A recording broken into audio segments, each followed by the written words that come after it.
It's not too hot. There's not a lot of people. In the morning, we set the beach up. Okay. And that consists of checking all the first aid gear. Call for help. Checking our equipment, our boards, our jet skis, our buggies that ride on the sand. And, of course, we put the flags up. This is the morning ritual, which takes place at Bondi 365 days a year. And it's all for one purpose, the protection of each and every visitor to the beach. Bondi Beach in the morning, it's just a beautiful time to be at the beach.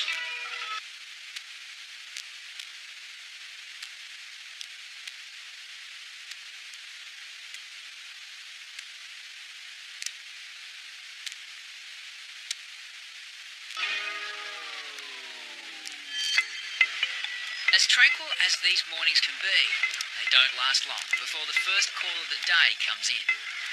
Going out for a rescue, you're entering the unknown. You don't know what you're going to come up with for a patient. It's a bit of a lottery.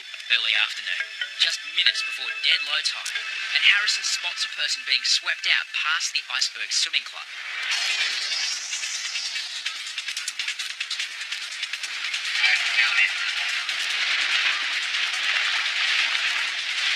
If you're going to a rescue, you're going to jump straight in that rip because that's the quickest way you're going to get to the patient.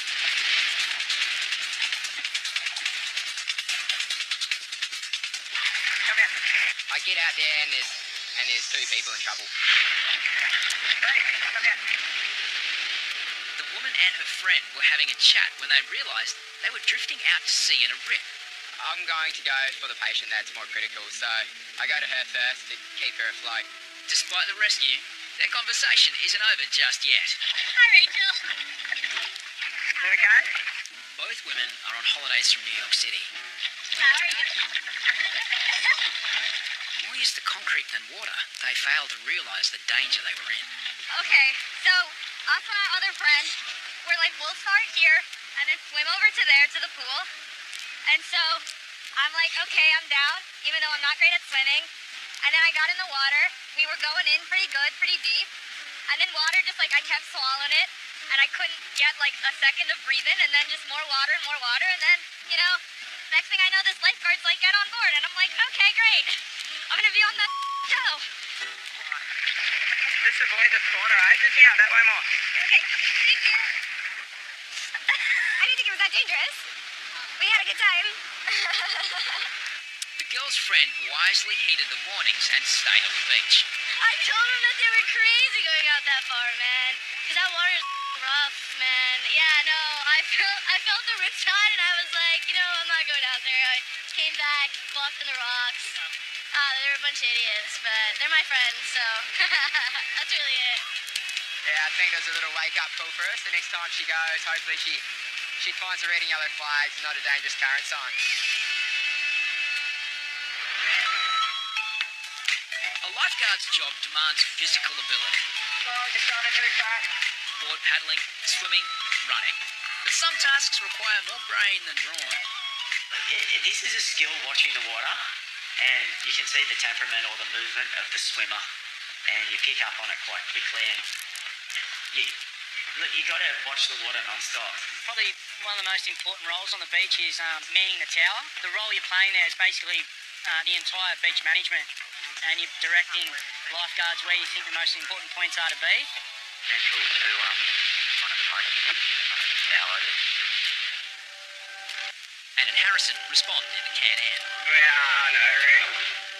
Looking at the conditions, I thought we'll just be directing a few swimmers up between the flags. I had no idea what was coming for me next.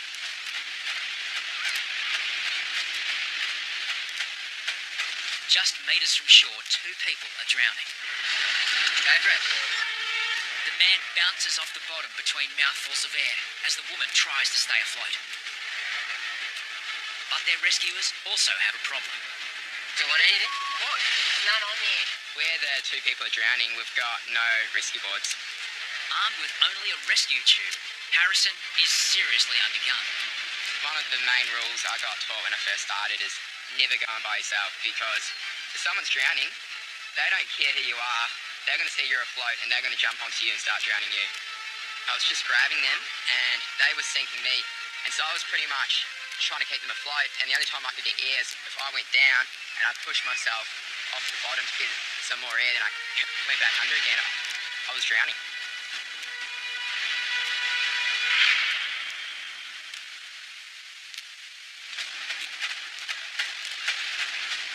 Armed only with a rescue tube, Harrison races to two drowning swimmers.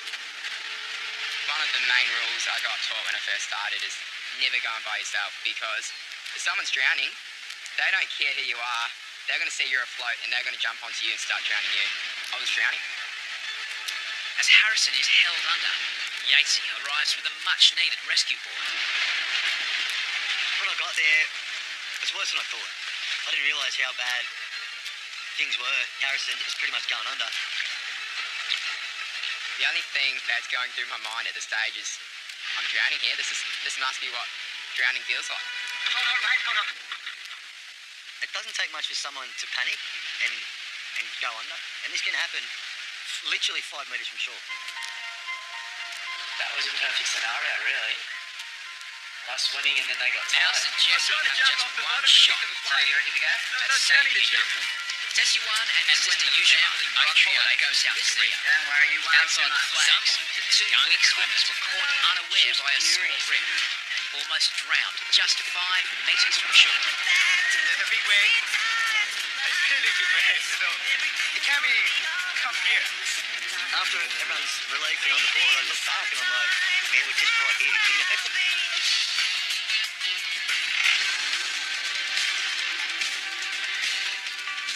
The lifeguard tower is central to all the action, drama, and surprises that Bondi for a century. No matter how knowledge has passed from one generation to the next. Non-stop weirdness turns up in the tower. Chief success is mastering Bondi's wild and You get up and answer the door, and we've got a gentleman who is Come down to looking work and you see the other horrible. boys down here that are There doing for us. service on the beach. So what does it take? Just had another one about a week and a half ago. And you just feel it, just pain and discomfort. Ambulance? Yeah, quite safe. All good. I've got a gentleman that's just walked into the tower. He's 31. He's complaining of really bad abdominal pain. How are you, mate? You feeling better? Is there is this obviously an old injury? Got a hole there. Just treated with surgery. A recent surgery? That's just yeah, okay, so you're pretty familiar. Is this something that happens after the surgery? I need some information. There's swelling up in there and that. It's not the first time lifeguards have had a person present themselves with abdominal pain. What surgery was it? But this is no stomach ache. I got shot back in 2014. It was a farming accident. Yeah. And they just a strap over there. Okay. Quite strangely explains that he's had surgery for a gunshot wound and he's not feeling the best and he's in 10 out of 10 pain. I was contract muster. Oh, okay. And I was working out in the novel and I got pulled up in front of us and I was sitting in the brace and told the other yeah, shoot the bastard. Had the trench in the and I sat down. Yeah, and you know what a head trigger is? Oh, is it? I just touch it like that. As it was the trigger. Shot him in the stairs. Yeah, he got out into the gun towards me and shot me straight through the stomach. That's the trigger. Our pre-hospital care is quite limited. Well, we're going to give you a methoxy whistle. This is a mild pain relief. Just keep it in.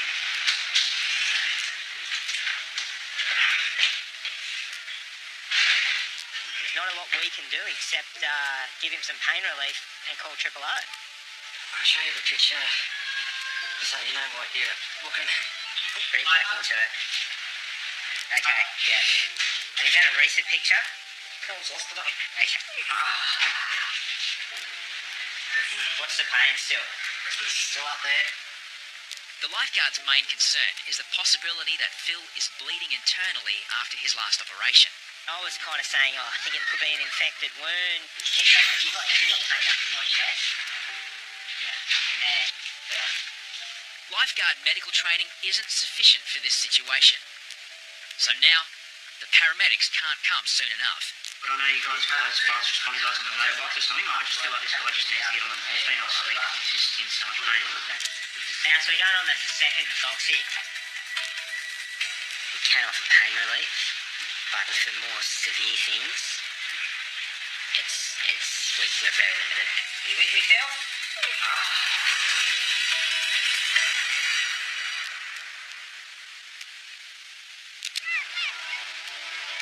Since being shot in a farming accident 3 years ago, Phil has undergone 15 surgeries. I'm not sure. Back in 2014 was farm accident. Yeah. And the next 17 just a stress element. Okay.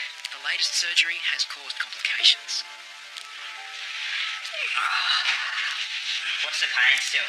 It's still up there. But I know you guys got those fast responders like on the roadblocks or something. I just feel like this guy just needs to get on the morphine or something. He's just in so much pain. A dose of the green whistle has failed to dull the pain. Now, so we're going on the second Foxy. The second green whistle starts to take effect. We'll chat to them. You'll just pick me up from there. Beardy had been putting all this time and effort into this bloke to get him healthy, and it turns out he's only trying to get healthy so the guy can go and take Beardy's missus. My missus, I hope not. She's pretty short. Yeah, sounds like an interesting story. Then what happened? Obviously, this bloke, he was 2 whistles deep. He was letting his imagination get the best of him.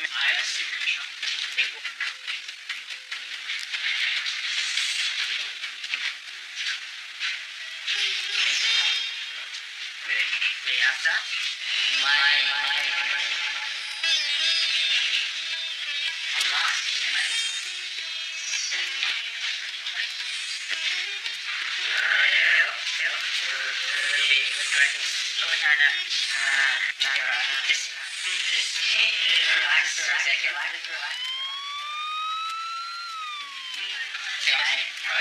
You got Phil? Yeah, Phil. You got with morphine?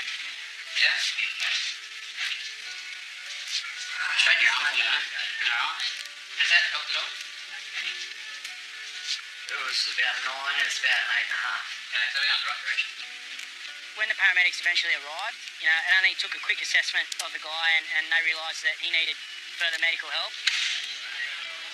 We'd looked after this bloke as much as we could and he just needed to get to hospital and be seen by a surgeon. Extra for you, not Phil. to me. Right. Cheers. Thanks, boys. How you saying, Phil? I'll get all good. Mate, if this bloke legitimately had a crack at Beardy's missus, I think Beardy'd be single pretty quick. Phil was taken to hospital, where wounds from surgery will be reassessed.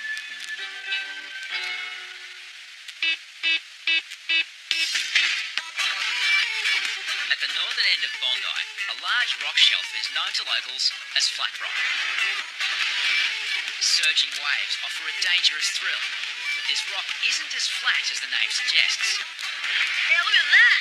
Flat rock's one of the more dangerous parts of Bondi. There's parts of it that are quite sharp. He's pretty busted up. I got dragged all the way along the rocks and grazed my hands, my legs, my back. Once a summer, we get someone that does an absolute number on himself.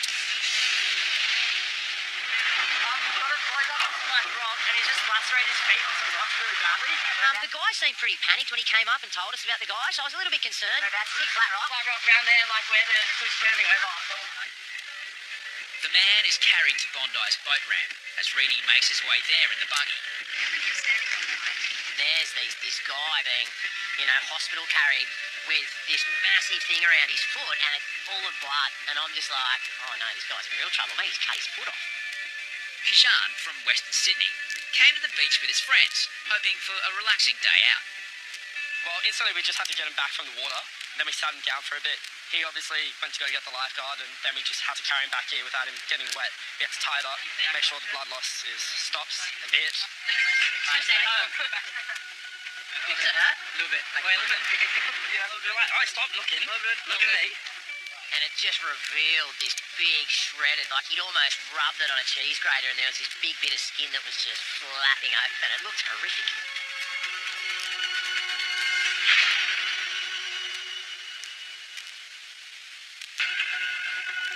Over the years, North Bondi's flat rock has claimed plenty of victims. Today, it's Kajan from Western Sydney.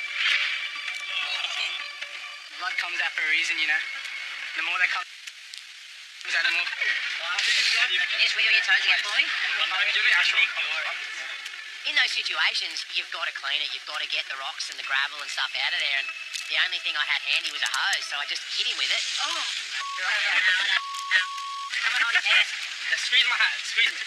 Come on, I'll go through it now. Why don't you squeeze me? Stop! He's already done! To to be honest, that kid was pretty tough. Like, I hit that guy with the hose right in the middle of his cut just to clean it. And yeah, I don't know how it'll be when they're sticking a needle in it, but It feels like nothing, but I don't want to get a stitch, so it's the future pain that's worrying me, to be quite frank. how's this one? Can you feel that? Can you feel me squeezing it? Very numb. Very numb, yeah. Okay. Definitely want to go and see someone. Yeah, no worries. Local doctor? Kajan won't need paramedics, but his friends will need to double as his makeshift ambulance service. There's no point in taking away ambulances and stuff like that for a couple of stitches. They can just drive him to go get a stitch. Yeah, it's good service. I'm glad you guys are here. Flat Rock does get a lot of customers, but this is one of the best that I've seen out here. Pretty good to go. Oh, no worries. You always got to be careful with rocks, especially when there's unpredictable swell. But kids will be kids, and without that, we wouldn't have a job. Thanks a lot. Thank you.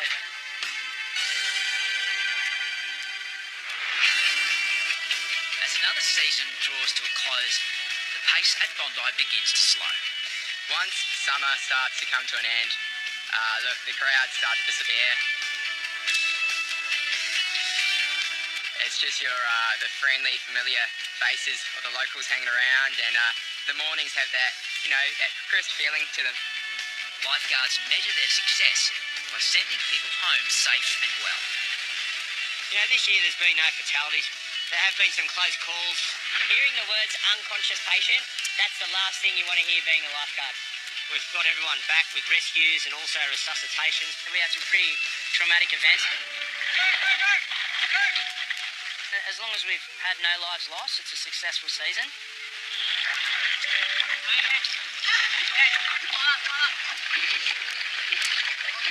It doesn't take much for someone to panic and go under.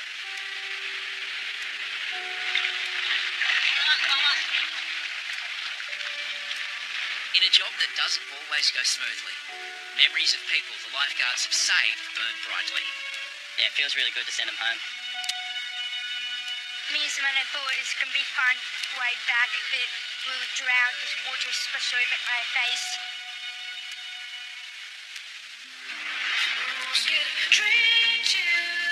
Every summer dishes up its own set of challenges. Reflecting back, it's been good for the team with more medical incidents. It feels literally like the inside of my mouth is swelling up. 1,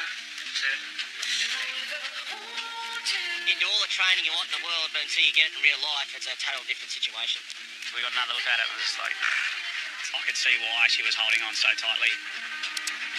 From being a lifeguard down here, one thing I can take away from it is how important and how precious life is. It makes me excited to rock up each day knowing that I can make a difference to someone's life down here. We're always pleased when we get to the end of the season and there hasn't been any fatalities.